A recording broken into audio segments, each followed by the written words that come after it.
इस्लामाबाद के sector G10-4 में मैं खड़ा हूँ। बारिश बहुत तेज़ हो रही है। शदीद गर्मी के बाद बारिश ने अपना जो है नाज़रीन, इस्लामाबाद का मौसम इंतहाई अच्छा हो चुका है।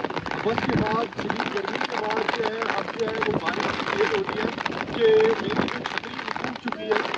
जो बारिश के साथ हवा का जो हवा बहुत तेज़ चल रही है और यह है कि मुझे बारिश में भीगना पड़ रहा है और उसमें आप लोगों को वेदर के हवाले से अपडेट करना पड़ रहा है। नो डाउट ये मेरे लिए बहुत मुश्किल टास्क है, लेकिन मैंने कहा आप लोगों को इस्लामाबाद के वेदर से अपडेट करता चलूँ। मेरे चैनल को सब्सक्राइब कर देना क्योंकि बारिश में भी वीडियो बना रहा हूँ।